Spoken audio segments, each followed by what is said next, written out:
ఓం నమ శివాయ. శ్రీ మాత్రే నమః. ఓం శ్రీ సాయిరామ్. అందరికీ నమస్కారం అండి. జూలై 14 మంగళ అమావాస్య. ఉప్పుతో రహస్యంగా ఇలా చేస్తే మాత్రం కోట్ల వర్షం కురుస్తుంది. జాగ్రత్త. దయచేసి మాత్రం ఈ చిన్న తప్పు మాత్రం చేయకండి. డబ్బున్న వారి యొక్క రహస్యం అనేది ఈరోజు నేను మీకు చెప్పబోతున్నాను. ఈ నెల 14న జ్యేష్ఠ అమావాస్య రాబోతుంది. జ్యేష్ఠ అమావాస్యకి ఏరువాక అమావాస్య అని, మట్టి ఎద్దుల అమావాస్య అని పేరు.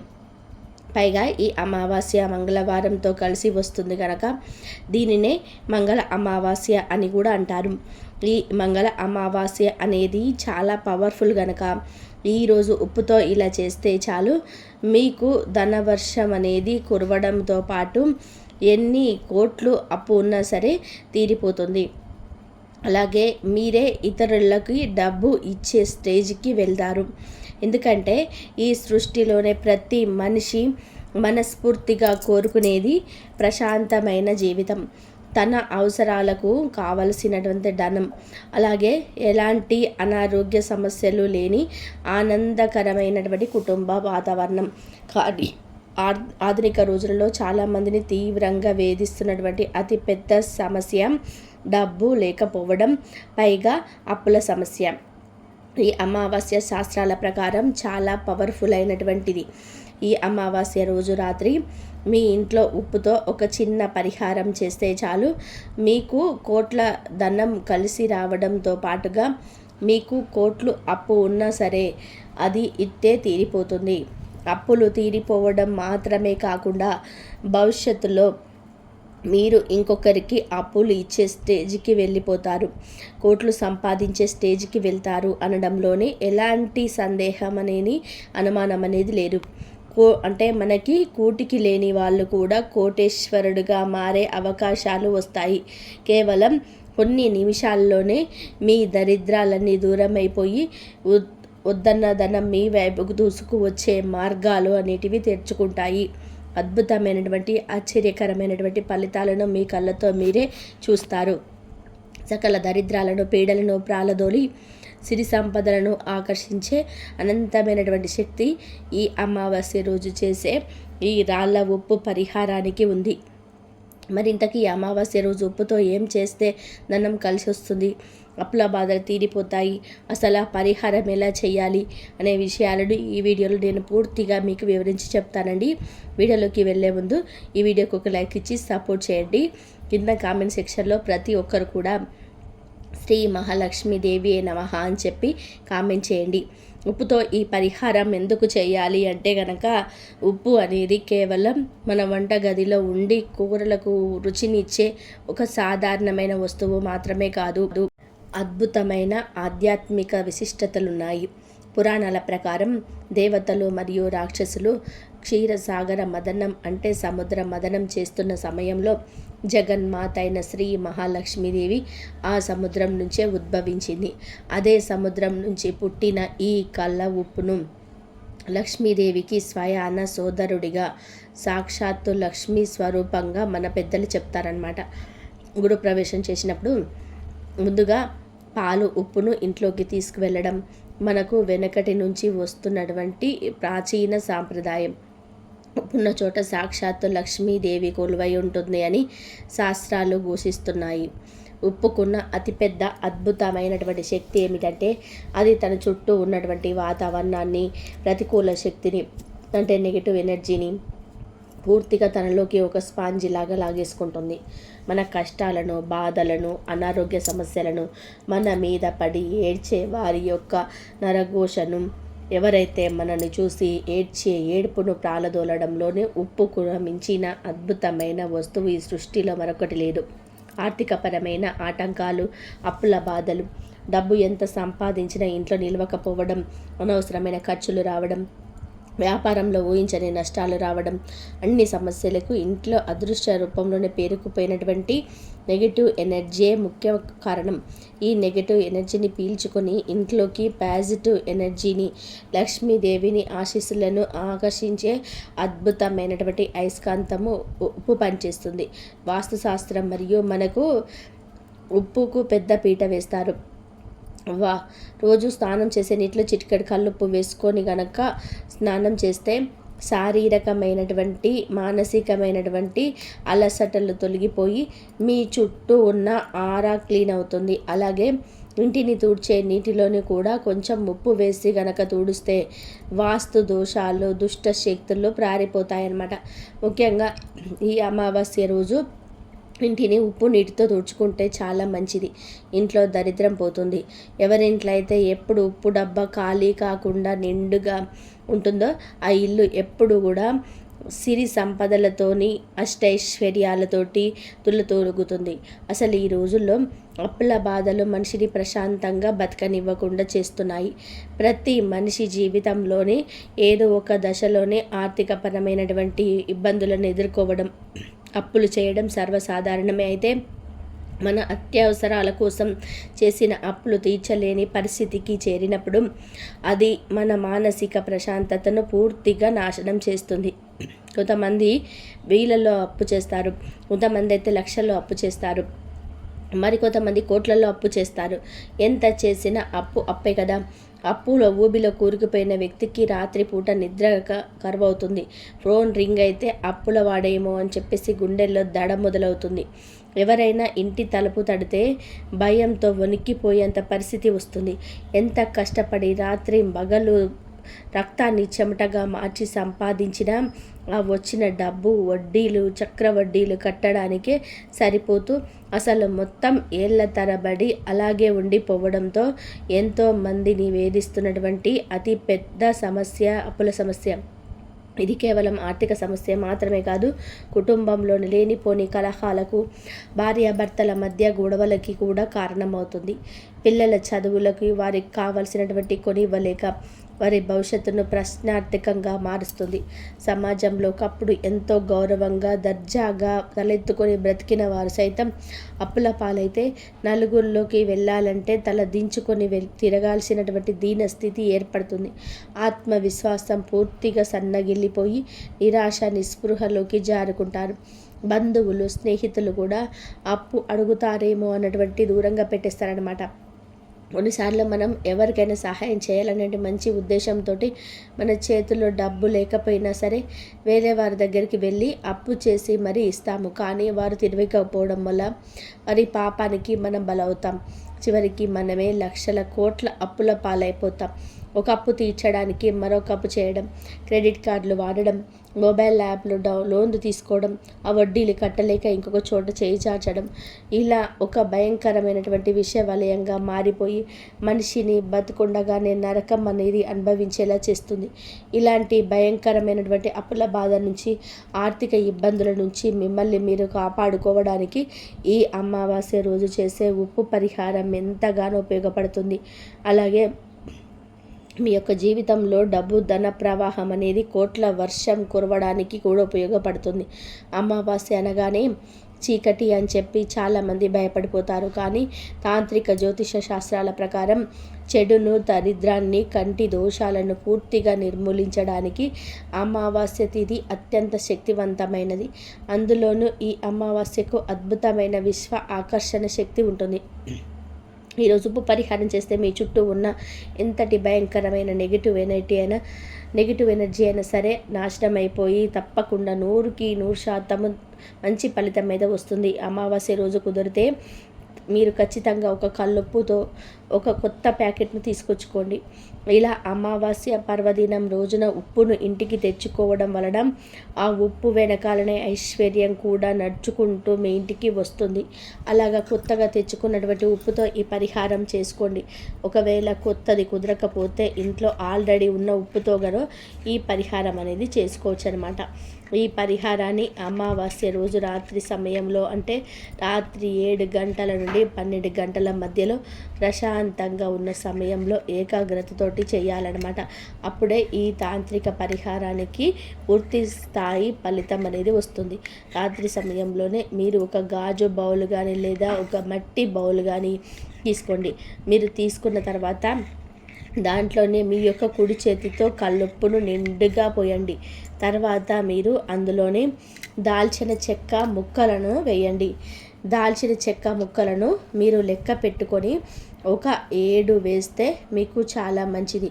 దాల్చిన చెక్కకు ధనాన్ని ఆకర్షించి దరిద్రాన్ని తరిమి కొట్టే అద్భుతమైన తాంత్రిక శక్తి ఉంటుంది. అనేక వ్యాపార సంస్థల్లో కూడా దాల్చిన చెక్కను ధనాకర్షణ కోసం క్యాష్ బాక్సులలో, లాకర్లలో పెడుతూ ఉంటారు.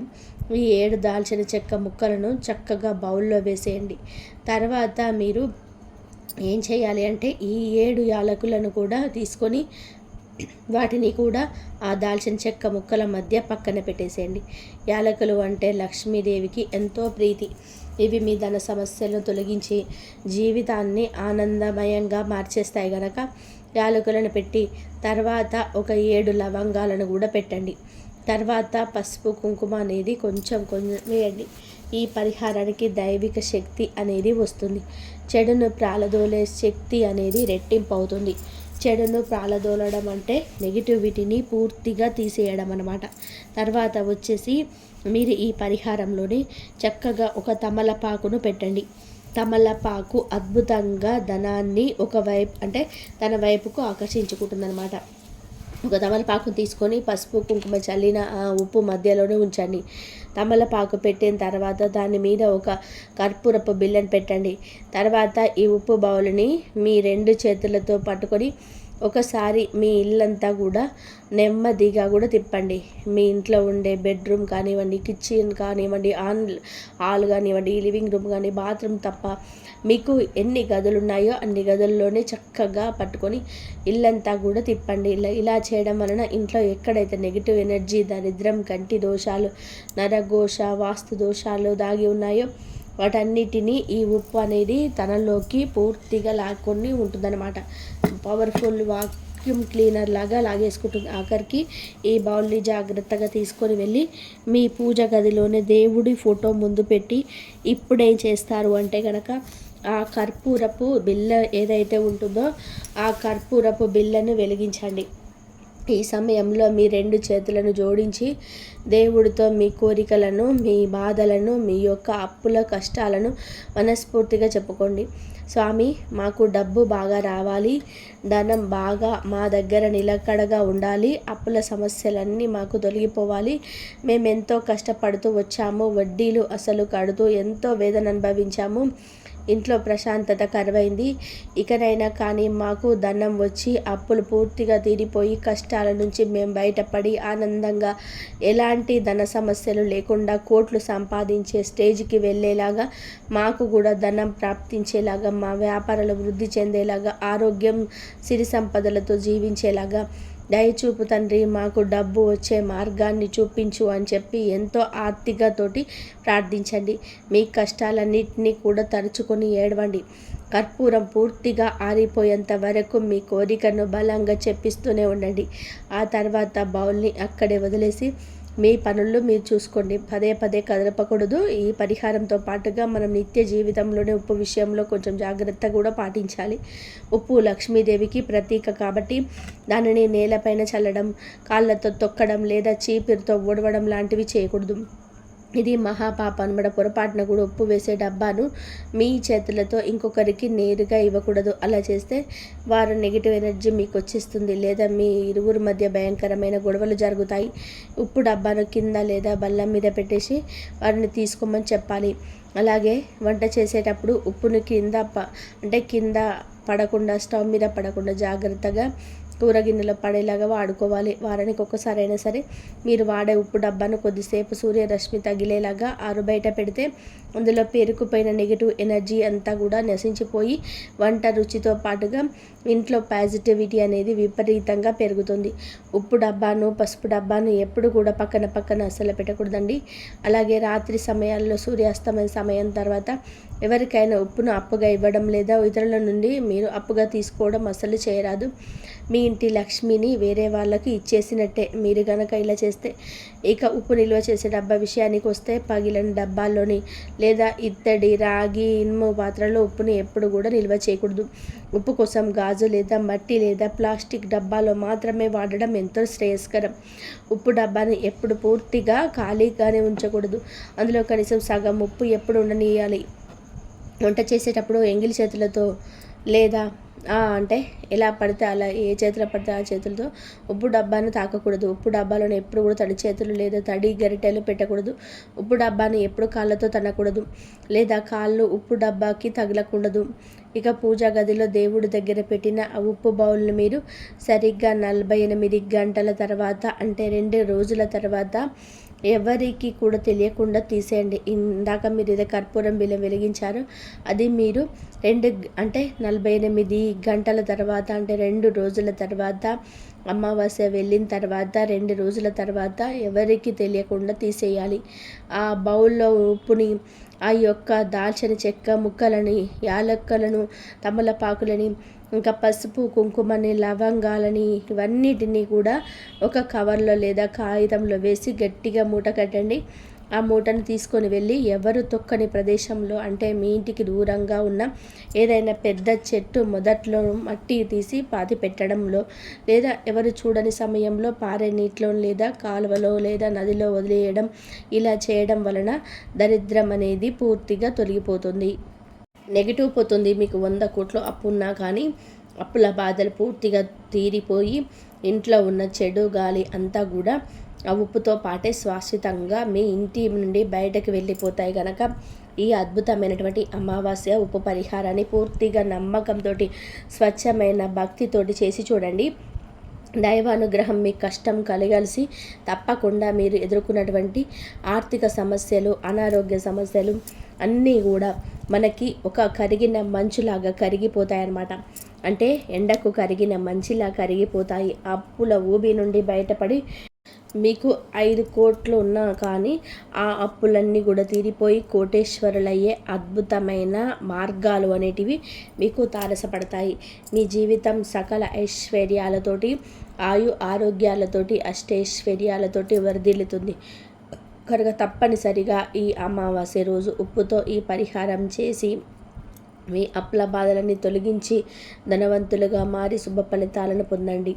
ఇక ఈ అమావాస్య రోజున భూమి మీద దుష్ట శక్తుల ప్రభావం ఎక్కువగా ఉంటుంది కాబట్టి ఈ రోజున ప్రతి ఒక్కరు ఉప్పుతో దిష్టి తీసేసుకోండి. అమావాస్య రోజు దిష్టి తీసేసుకుంటే ఎంతటి కష్టమైన సరే వెంటనే తొలగిపోతుంది. అలాగే మీ ఇంటికి కూడా ఉప్పుతో దిష్టి తీయండి.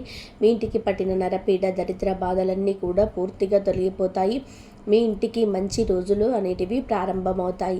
ఈ అమావాస్య రోజు మీ ఇంటి ముందు ఒక గుమ్మడికాయను ఖచ్చితంగా కూడా కట్టుకోండి. గుమ్మడికాయ అంటే మహాలక్ష్మి స్వరూపం. ఏ ఇంటి ముందైతే గుమ్మడికాయ ఉంటుందో ఆ ఇంట్లో కష్టాలు అయితే ఉండవు. అమావాస్య రోజున గుమ్మడికాయ కట్టుకుంటే మీ ఇంటికి చాలా మంచి జరుగుతుంది. ఈ రోజున ఒక గుమ్మడికాయ తెచ్చుకొని దానికి గంధం రాసి కుంకుమ బొట్లు పెట్టి మీ ఇంటి ముందు కట్టే ధూపం వేయండి. గుమ్మడికాయ కట్టలేని వారు కలబంద మొక్కనైనా సరే కానీ ఈరోజు చక్కగా కడిగి దానికి పసుపు కుంకుమలు రాసి మీ ఇంటి గుమ్మానికి కట్టుకోండి. అలాగే ఈరోజు ఇంటి గుమ్మానికి నిమ్మకాయలు కూడా కట్టుకోవచ్చు. తద్వారా మీ ఇంట్లో ఉన్న వాస్తు దోషాలన్నీ తొలగిపోతాయి. ఈ అమావాస్య రోజున ప్రతి ఒక్కరు కూడా మీ కాలికి నల్లదారం కట్టుకోండి. అమావాస్య రోజు నల్లదారం కట్టుకుంటే మీపై ఉండే నరదిష్టి అనేది పూర్తిగా తొలగిపోతుంది. అలాగే మీరు చేసే పనిలో ఎలాంటి అడ్డంకులు లేకుండా ఉంటాయి. చాలామంది మేము పోయిన నెల అమావాస్య కాలుకి నల్లదారం కట్టాం కదా, ఇప్పుడు కట్టాలా అని చెప్పి అనుకుంటారు. కానీ నల్లదారం కట్టిన పవర్ అనేది నెల రోజుల్లో పోతుందండి. కనుక నెల ప్రతి అమావాస్యకు నల్లదారం తీసేసి ఏదైనా పచ్చటి చెట్టు మీద పడేసి మళ్ళీ కట్టుకోవడం మంచిది. దిష్టి తగలకుండా ఉంటుంది. అమావాస్య రాత్రి సమయంలో నెగిటివ్ ఎనర్జీ ఎక్కువగా ఉంటుంది కాబట్టి ఈ రోజున సాయంత్రం సమయంలో మీ ఇల్లంతా కూడా సాంబ్రాణి పొగ వేసుకోండి. ఇలా చేస్తే మీ ఇంట్లో ఎలాంటి సమస్యలు ఏర్పడకుండా మీ ఇంటి పైన దేవతల ఆశీర్వాదం ఉంటుంది. ఈ రోజున ఏది చేసినా చేయకపోయినా కాకులకు ఖచ్చితంగా కూడా ఆహారాన్ని వేయండి. ఈ అమావాస్య రోజు చనిపోయిన మా పెద్దలు కాకుల రూపంలో వస్తారు కాబట్టి ఈ రోజున కాకులకు అన్నం పెడితే చాలా మంచిది. అలాగే నల్ల చీమలు ఉంటాయి కదండి, ఆ నల్ల చీమలకు కూడా కాస్తంత పంచదార బెల్లం పొడి వేస్తే కనుక అవన్నీ కూడా తినడానికి వస్తాయి అన్నమాట. అలా వేస్తే ఐశ్వర్యం కలిసి వస్తుంది. అలాగే మీకు వీధి కుక్కలు, నల్ల కుక్కలు ఉంటాయి కదండి, నల్ల కుక్కలకు ఆహారం వేస్తే ఏలినాటి శని దోషాలు తొలగిపోతాయి. ఈరోజు సాయంత్రం తులసి దేవుని పూజిస్తే చాలా మంచిది. తులసి కోటలోని నెయ్యి దీపం వెలిగించి చక్కగా మీరు 11 ప్రదక్షిణలు చేస్తే విపరీతమైనటువంటి ధన ప్రాప్తి కలుగుతుంది. అలాగే మన తల వెంట్రుకలకు నరదిష్టి అనేది ఎప్పుడు ఎక్కువగా సోకుతుంటుంది. కాబట్టి ఈ రోజున తలస్నానం చేయడం చాలా మంచిది. కొంతమంది అమావాస్య రోజు తలస్నానం చేయరనమాట, కానీ అమావాస్య రోజు తలస్నానం చేయడం చాలా మంచిది అనమాట. తలస్నానం అంటే షాంపూలు ఏమీ వాడకుండా ఉట్టి నీళ్ళు పోసుకోవాలన్నమాట. మీ భర్తకు బాగా కలిసి రావాలి అంటే ఒక తమలపాకు పైన గంధంతో ఓం నాని రాసి ఈ తమలపాకును మీ పూజా గదిలోనే పెట్టి మీ భర్తకు బాగా కలిసి రావాలని చెప్పి కోరుకొని దేవుడికి నమస్కారం చేసుకోండి. ఇక మీ భర్త ఆయుష్ ఆదాయం పెరుగుతుంది. అలాగే ఈరోజు తప్పనిసరిగా మీ ఇంటి గుమ్మం బయట లేదా మీ ఇంటి తలుపుల మీద గంధంతో స్వస్తి గుర్తు వేయండి. మీ ఇంట్లో ఉండే నెగిటివ్ ఎనర్జీ మొత్తం కూడా బయటకు వెళ్ళిపోతుందన్నమాట. ఇవన్నీ కూడా మనం చేయగలిగినవే, కానీ నిర్లక్ష్యం చేస్తుంటాము. ప్రతి అమావాస్యకు కూడా ఇలా చేసుకోవడం వలన అదృష్టం, ఐశ్వర్యం, ఆనందం కలిసి రావడంతో పాటుగా నెగిటివిటీ అంతా కూడా పూర్తిగా వెళ్ళిపోయి మనం సంతోషంగా ఉంటాం. ఏవైతే వద్దంటున్నామో అవి తప్పులు చేయకుండా చక్కగా ఇవి చేసుకుంటే మీ ఇంట కోట్ల వర్షం అనేది కురుస్తుంది. అర్థమైంది కదా. అలాగే ఈరోజు గోమాతకు సేవ చేసుకున్న, గోమాతకు పూజ చేసుకున్నా కూడా అదృష్టం, ఐశ్వర్యం అనేది కలిసి వస్తాయన్నమాట. ఈ వీడియో మీ అందరికీ నచ్చిందని అనిపిస్తే వీడియోకి లైక్ ఇవ్వండి, ఐపీ ఇవ్వండి. ప్లీజ్ లైక్ చేయండి, షేర్ చేయండి, సబ్స్క్రైబ్ చేయండి. మరొక మంచి వీడియోతో మళ్ళీ కలుద్దాం. ఇంతవరకు చూసినందుకు ధన్యవాదాలు. జై శ్రీరామ్.